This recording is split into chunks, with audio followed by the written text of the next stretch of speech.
Hey, it's Joe Hall here. I finished my Rapid Whale mini boat about a month ago, and I thought I'd just quickly show you around to see how my boat turned out. So I live at Finley Park, and one of the things that we've got just across the river from where we are glowworms that you can go to at night. So I knew from the very start that I wanted to be able to take my mini boat out at night.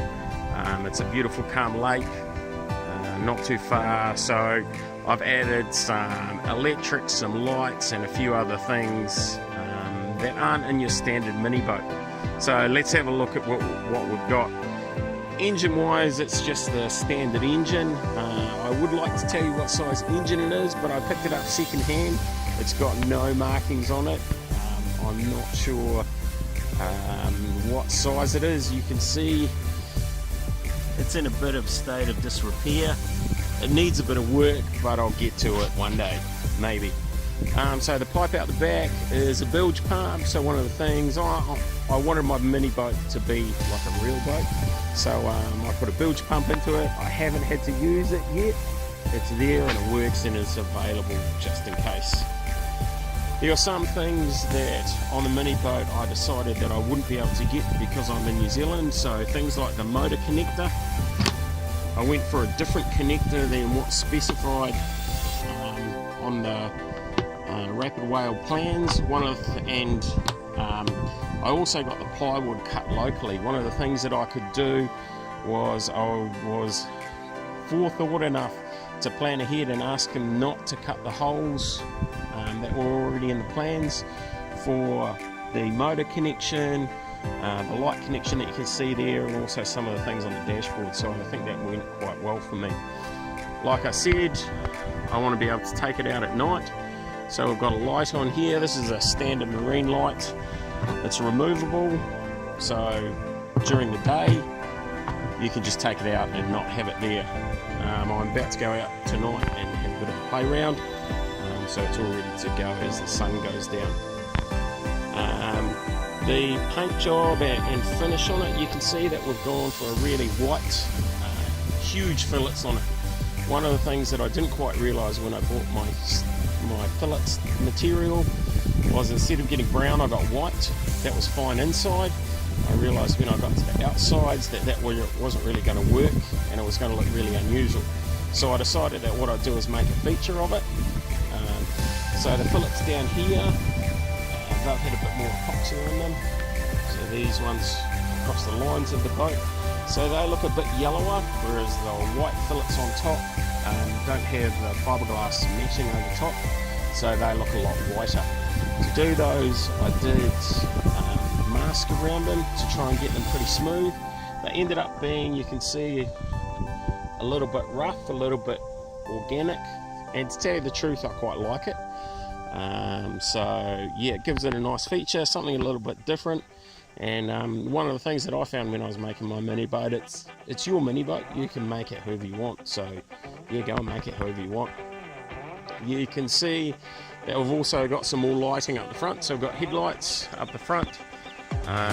These are more than what you need. The only downside of these, so these are AliExpress lights. The only downside of these is they've got 3 modes: full power, low power and a flasher, with them wired both together like that and then plugged into the dash. They do get out of sequence sometimes. It means that you can have one high, one low, and one flashing. The flashings are really annoying, but that's the way it goes. Yeah, they're removable as well, and when you remove them, you put in this little 3D printed GL, which is the name of the boat, in the hole there, and that just fills it up. I want it to keep it really clean and no holes in the top, so that's why the wiring goes back to the dashboard. Having a look at the interior of the boat, so it's got the standard Rapid Whale seat in white, just matches the white outsides. You can see the batteries there, 2 batteries. Battery switch, so you can just simply switch the 2 batteries over. And then down the back is the controller, the pulse width modulator controller, and also 2 circuit breakers. So they're resettable circuit breakers. One of them's a 10 amp, which does all the lights and electrics, and then there's a 50 amp, or in fact 60 amp now, breaker that does the motor. So they're wired in separately, and you can see there's LED lights in there as well that go behind and change colour because, well, why not? So if we spin around and have a look at the dashboard, starting over this side, so over on the far side we've got a dead man switch, so if you pull that out the motor will cut. Again, it's one of those things, that's what they have in big boats. I just wanted one in big boats. These are all your motor controls over this side. So the green is your forward and reverse, and then you've got a percentage of power that can show you how fast you're going. So that's really simple. Seems to work well with the pulse width controller. The biggest challenge with that is the number of wires that you have to bring up to the front. So if we have a look down here, you can see the wiring loom. So inside that loom, I think we ended up just over 20 wires. Most of them were for the LCD, I think was 11 wires, 5 for the switch and speed controller, and 3 for the forward and reverse. So you end up with a pretty hefty wiring loom. And if you have a look, if I can get you up and under, I'm not sure if you can see it, but there's certainly a lot of wiring up there, which increases the complexity. So coming across, you've got the steering wheel. So again, I 3D printed a little GL just to keep in keeping with the center of it. And then you've got the voltmeter and all the lights here, all the electronics controls. So coming from the outside, the first one is the headlights. The next one is the red and green side navigation lights. You can just see those poking through the dash up there. The next one is the backlight, and then the last one is the bilge pump, which you'll be able to hear going. So if we go and have a look, so there's the red and green. So these red and green are just deck lights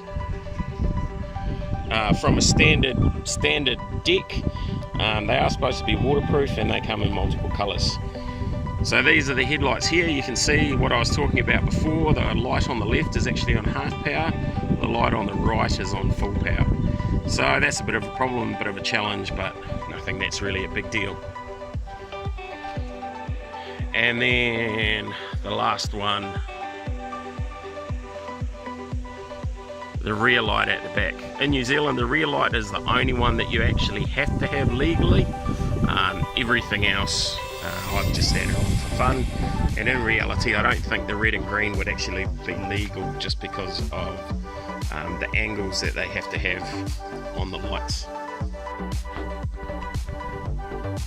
So there you have it. There's the complete boat. Awesome project, awesome amount of fun. I'm not a home handy person by any stretch of the imagination, but I managed to get through and got a pretty great result. That's just great fun. So yeah, get out there, have a go for yourself.